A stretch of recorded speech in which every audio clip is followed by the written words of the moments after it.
Hello friends, good morning. કેમ છો બધા? તો જો આપણી મસ્ત મજાની મોર્નિંગ થઈ ગઈ છે. ઓકે, અને આપણે મોર્નિંગમાં સરસ મજાની જો રસોઈ બનાવવા માંડ્યા છીએ. તો જો રસોઈમાં બધી આપણે સામગ્રી તૈયાર છે, કારણ કે આપણે અત્યારે ઓળાનો પ્રોગ્રામ કર્યો છે. અને જો મમ્મી બનાવે છે રોટલા ભાખરી. કેવડો મસ્ત મજાનો મોટો રોટલો છે.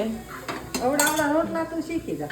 અરે આનથી મોટા શીખી જાય પછી કઈ શીખી જ જાય, રોટલા શીખી જ જાય છે. જો આપણે ઓળો તૈયાર છે ને અડધો ઓળો ફિનિશ થઈ ગયો છે, કારણ કે આ બધા વાટકામાં લઈ લીધો છે. હું છે નહીં, હું લઈને આવી ખાટલીમાંથી. જો શ્રુતુ બેને 2 ચોટલા લઈ લીધા છે. હજી શીશી ફિનિશ કરી છે ને? હે દીવાબત્તી કરે. ચાલો બધા જમવા.